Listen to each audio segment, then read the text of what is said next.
Bonjour à tous, je m'appelle Elodie Bouzbib, je suis doctorante à l'ISCD et à l'ISIR, deux laboratoires de Sorbonne Université. Je vais présenter une revue de littérature qu'on a écrite avec Gilles Bailly, Sinan Aliyo et Pascal Fray sur les interactions en réalité virtuelle par le biais de solutions haptiques. Donc premièrement, on va commencer par quelques définitions. Qu'est-ce que la réalité virtuelle? La réalité virtuelle, c'est un environnement 3D artificiel dans lequel l'utilisateur est immergé. Dans cette revue, nous nous intéressons seulement à la réalité virtuelle dans laquelle l'utilisateur ne perçoit pas son environnement réel. Donc l'utilisateur porte un HMD, un Head Mounted Display, dans tous les cas que nous allons traiter. Deuxièmement, qu'est-ce que l'haptique? L'haptique, c'est le terme général pour le sens du toucher. Elle combine deux types de signaux, kinesthétique et tactile. Le retour kinesthétique s'appuie sur le retour de force au travers des muscles, des tendons, de la proprioception, alors que les signaux tactiles, ils sont dans la peau. Donc chacun des composants de la peau permet la perception de différents paramètres comme les vibrations, la température. Donc par exemple, les corpuscules de Messner, ils vont être sensibles aux vibrations, alors que ceux de Ruffini vont être sensibles aux déformations de la peau et transmettre des informations sur la pression, le glissement. Mais pourquoi intégrer de l'haptique en réalité virtuelle? Les expériences virtuelles, elles sont en fait jugées en termes de présence. Donc la présence, c'est le sentiment d'être dans un autre espace que celui dans lequel nous nous situons actuellement. Et la présence, elle s'appuie largement sur les différents sens des utilisateurs. Donc actuellement, les niveaux d'immersion et de réalisme en termes de vision et d'audition, ils sont très convaincants en réalité virtuelle. Néanmoins, le sens du toucher, il est encore en retrait. Par exemple, si on prend cette théière, dans un environnement réel, pour interagir avec elle, nous aurions les mains libres et nous l'attraperions par sa hanche, par sa base, alors qu'en réalité virtuelle, on doit tenir une manette continuellement et pour accéder à cette théière, on doit pousser un bouton. Le problème, c'est que cependant, peu importe le retour haptique que l'on reçoive en réalité virtuelle, celui-ci, il est toujours considéré comme un plus pour augmenter la présence. Le problème, c'est que les questionnaires actuels qui quantifient la présence, ils sont pas adaptés au retour haptique. Les questions qu'ils vont poser, ils vont seulement demander comment pouviez-vous manipuler les objets dans l'environnement virtuel. Donc même des manettes vont faire l'affaire. Les interfaces, en plus de ça, elles sont souvent comparées avec des baselines qui n'ont pas d'haptique du tout. Donc les résultats sont souvent très attendus et très positifs. Un nouveau questionnaire a été conçu pour évaluer la qualité des rendus haptiques, c'est l'Haptic Experience. Elle prend en compte le point de vue du concepteur, mais aussi celui de l'utilisateur. Donc par exemple, elle identifie les densités, les timbres des retours haptiques d'un point de vue concepteur, ainsi que leur cohérence, leur harmonie, leur intégration d'un point de vue utilisateur. Notre revue de littérature, elle permet elle aussi de dissocier les perspectives de l'utilisateur et du concepteur. Donc nous mettons l'emphase sur l'importance de la variété des tâches et des caractéristiques haptiques qui peuvent être potentiellement apportées par une solution haptique en VR et nous évaluons analytiquement les interactions haptiques en VR. D'un point de vue concepteur, notre vue, elle aide à choisir une solution haptique en fonction d'un cahier des charges qui peut comprendre des contraintes mécaniques comme des interactions souhaitées. Donc nous allons garder cette structure dans cette présentation. Intéressons-nous d'abord à l'utilisateur. Cela va être réalisé en deux étapes. Premièrement, que sommes-nous capables de réaliser actuellement en réalité virtuelle? Et deuxièmement, est-ce que ce rendu haptique, il est cohérent avec les attentes de l'utilisateur? Est-ce qu'il est correctement intégré? Est-ce qu'il est réaliste? Est-ce qu'il contribue réellement à l'immersion? Donc commençons par les opportunités d'interaction des utilisateurs. Dans la vraie vie, nous bougeons librement, sans contrainte. C'est la navigation. C'est l'exploration de l'environnement par la vision, la capacité à naviguer dans l'environnement via des déplacements. En réalité virtuelle, on a trois méthodes. On a le panning, qui est comme une souris sur un ordinateur. On va maintenir en continu une poignée et on va devoir l'embrayer pour avoir des déplacements plus larges. Il y a aussi le point and teleport, où les utilisateurs vont pointer leur contrôleur vers une destination et vont être immédiatement téléportés à cet endroit. Mais ces deux premières méthodes, donc, elles utilisent des interfaces dans le creux de la main pour permettre des déplacements. Ce n'est pas vraiment intuitif. La navigation la plus naturelle, celle qui relève de la kinesthésie, reste la vraie marche dans l'environnement. Donc elle peut être réalisée en utilisant des techniques de redirection pour faire marcher l'utilisateur à l'infini, ou utiliser des interfaces telles que des électrodes ou des échasses actionnées pour stimuler l'utilisateur à marcher, ou alors simplement avoir des interfaces dans des grands espaces de VR. Aussi, dans la vraie vie, on peut choisir n'importe quel objet de notre environnement pour interagir à main nue. Dans un environnement réel, les interactions à main nue, elles sont très importantes pour réaliser les tâches de tous les jours, comme l'exploration, la manipulation, l'édition. Mais en réalité virtuelle néanmoins, il est commun d'utiliser des manettes, des contrôleurs, des wearables, qui ainsi créent un décalage entre ce que l'utilisateur voit et ce qu'il ressent. L'exploration, c'est la capacité de toucher l'environnement et de comprendre ses contraintes. L'exploration, elle peut être perçue par des signaux tactiles, c'est-à-dire au travers de la peau, comme sur cette vidéo. Donc si l'utilisateur pose son doigt sur l'interface, il va ressentir des textures, il va ressentir de la rigidité. L'exploration, elle peut aussi être réalisée par des signaux kinesthétiques, par exemple avec une grounding interface. Le bras peut être contraint par des forces et va pouvoir discriminer des formes. Ensuite, parlons de la manipulation. La manipulation, ça permet de modifier la position ou l'orientation d'un objet. On va distinguer deux types de manipulation. Les manipulations directes, donc la capacité d'un utilisateur à contrôler les objets dans un environnement virtuel de manière directe et naturelle, comme dans le vrai monde. Donc par exemple ici, l'utilisateur attrape un cube de manière naturelle. On a aussi des manipulations pseudo-haptiques, où par exemple, en diminuant la vitesse de déplacement d'un objet virtuel, la perception de son poids ou de sa rigidité peut être altérée. A contrario, l'édition, elle, c'est une tâche qui permet de modifier les propriétés de l'objet, comme sa taille, sa forme. Donc de la même manière, l'édition, elle peut être pseudo-haptique, mais elle peut aussi être physique. Donc l'utilisateur, il peut modifier la forme ou la taille d'un objet avec ses propres mains. Ici, il modifie la forme d'une interface qui est gonflable à l'aide d'un outil. Aussi, dans la vie de tous les jours, nous sommes constamment considérés comme une interface tangible via des interactions qui sont non contrôlées. Le vent, les changements de température, la réception d'une balle au sport. En réalité virtuelle, l'environnement, il peut lui aussi initier l'interaction en considérant l'utilisateur comme une interface tangible. Donc différentes forces peuvent être mises en jeu, la tension, la traction, la réaction, la résistance. Par exemple ici, on a un bras robotique qui caresse l'utilisateur et qui lui permet ainsi de ressentir des émotions. En réalité virtuelle, l'utilisateur est souvent forcé de rester debout.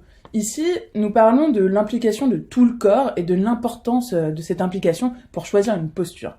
Grâce à l'avancée des interfaces de réalité virtuelle grande échelle, les utilisateurs peuvent maintenant s'asseoir, grimper, passer en dessous d'une interface, etc., interagir avec tout leur corps et même être déplacés. Maintenant que nous avons décrit les tâches disponibles en réalité virtuelle, nous allons décrire une première dimension selon laquelle les interfaces haptiques vont être classifiées donc en réalité virtuelle. Nous nous plaçons du point de vue utilisateur et on va s'intéresser à la perception haptique de ce dernier, à la cohérence du rendu. Donc on a tout d'abord tracé un continuum sur la physicalité des interfaces. Ce continuum, il décrit les interfaces selon leur degré de physicalité. Des interfaces sans physicalité, où l'utilisateur tire une manette continuellement pour explorer l'environnement et où la cohérence visuo-haptique au creux des mains est moindre, jusqu'aux interfaces qui exploitent de vrais objets et où la cohérence visuo-haptique est donc complète. Entre ces deux extrêmes, on peut avoir donc des manettes, comme on l'a vu précédemment, qui vont être continuellement tenues et qui peuvent, par exemple, simuler sur le bout du doigt une forme ou une texture. Donc, on va avoir un peu plus de physicalité. Ça peut aussi être réalisé à main nue avec un wearable, par exemple, qui peut contraindre les mains de l'utilisateur à ressentir des formes. Et même sans contact, en utilisant des technologies dites mid-air, l'utilisateur peut théoriquement percevoir des formes d'objets. Cependant, il ne peut toujours pas les manipuler. Il n'y a pas assez de physicalité pour ça. En avançant dans le continuum, nous trouvons l'exploitation de primitives d'objets. Donc l'utilisateur peut par exemple faire face à de multiples géométries de base et sa main peut être sujette à des redirections vers les formes qui sont suggérées par ses intentions. De la même manière, et sans utiliser de technique de redirection, L'utilisateur peut disposer d'une multitude d'objets de primitives différentes, donc de géométries de base différentes, et chaque primitive va être associée à un objet d'intérêt différent. Donc par exemple, ici, le cylindre va être considéré comme une torche. Et finalement, on peut aussi utiliser de vrais objets. Donc plus l'objet est physiquement similaire à l'objet d'intérêt, sans juste le simuler, meilleur le rendu est. Ici commence à se dessiner le compromis entre l'expérience utilisateur et la variété d'interactions permises et les challenges conceptuels. Donc soit on n'utilise pas de vrais objets, et le rendu est moins bon mais un peu plus modulaire, soit on utilise de vrais objets, mais techniquement c'est difficile d'avoir cette infinité d'objets et ça crée de vrais challenges pour le designer. Ce qui nous amène à prendre à présent la perspective du concepteur. L'idée du concepteur, c'est d'offrir le plus d'interactions possible à l'utilisateur. C'est ce qui fait la complexité du problème. Comment permettre d'interagir avec des objets différents? Donc on va à présent séparer les interfaces selon leur degré d'actionnement de robotisation. Premièrement, les interfaces robotisées qui n'utilisent pas d'objets sont techniquement intéressantes et très modulaires. Mais elles encombrent l'utilisateur en termes d'utilisabilité, elles simulent des objets, donc elles ne sont pas entièrement cohérentes avec le rendu visuel, et elles ne prodiguent pas la densité ou le timbre qui sont attendus par l'utilisateur. En revanche, on va remarquer que les interfaces non robotisées, non actionnées, qu'elles utilisent des objets réels ou non, elles consistent à utiliser les mêmes méthodes qui vont regrouper des illusions visio-haptiques ou pseudo-haptiques. Donc celles-ci, elles vont s'appuyer sur le graphisme des applications, sur la vision. Néanmoins, dans la catégorie qui utilise de vrais objets, on sait que cette utilisation de vrais objets, elle est très positive pour l'expérience. Mais ce qu'on a vu préalablement, c'est que la modularité, elle est faible, puisqu'on ne peut pas disposer d'une infinité d'objets. On va distinguer deux techniques qui utilisent justement beaucoup d'objets. Donc on a la réassignation de vrais objets ou alors les actionneurs humains. Les actionneurs humains, cette technique, elle permet vraiment de varier les rendus. Donc l'expérience, elle est inédite et elle est incomparable. Mais c'est techniquement très coûteux. Énormément d'opérateurs sont nécessaires pour permettre cette expérience. Cette technique, c'est en réalité un magicien d'Oz d'un principe évoqué par McNeely dans Robotic Graphics, les Robotic Shape Display. Ce sont des robots qui se déplacent dans tout l'espace disponible avec la forme adéquate qui va prédire l'interaction que souhaite faire l'utilisateur et qui va la permettre en se déplaçant avant que l'interaction n'arrive. Donc en théorie, ils permettent d'avoir des scénarios non déterministes où l'utilisateur peut interagir avec n'importe quel objet sans porter d'attention au progrès du scénario. C'est en réalité notre dernière catégorie, ces Robotic Shape Display. Ils vont donc utiliser de vrais objets et être robotisés. Il existe différents types de Robotic Shape Display qui sont aussi appelés interface haptique à contact intermittent ou alors Encounter Type of Haptic Device. Puisqu'ils permettent d'utiliser de vrais objets en limitant le nombre d'accessoires à utiliser, ce sont les interfaces qui ont le plus grand potentiel en termes de rendu haptique en réalité virtuelle.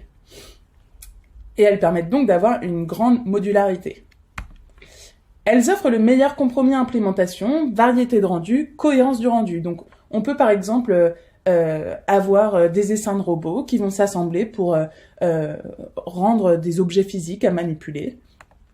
On peut avoir une plateforme mobile qui va apporter des objets à manipuler, ou bien un bras robotique qui va proposer des interfaces à explorer.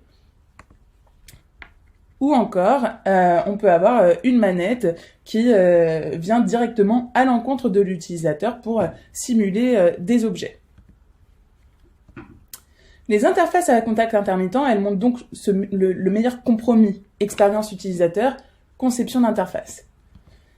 Notre papier, il propose une comparaison de 4 interfaces. Donc premièrement, on parle d'un petit bras robotique avec plusieurs embouts, Snake Charmer. On a aussi une interface dite Shape Changing, Shape Shift, qui simule une infinité d'objets. On parle aussi d'un drone, Beyond the Force, qui propose la manipulation d'objets légers et la simulation de textures. Et enfin, on a Cover, un robot cartésien qui est attaché au plafond, qui se déplace en XY en prédisant les futures interactions des utilisateurs. Donc toutes ces interfaces, elles viennent à l'encontre de l'utilisateur pour permettre des interactions haptiques en VR. En s'appuyant sur les interactions nommées précédemment, on peut par exemple les comparer en termes d'opportunités d'interaction ou alors en termes d'implémentation. Pour plus d'informations, vous pouvez lire notre revue de littérature. On présente les interfaces de manière conceptuelle, implémentationnelle et interactionnelle en utilisant à la fois les perspectives utilisateurs et concepteurs. Merci pour votre attention.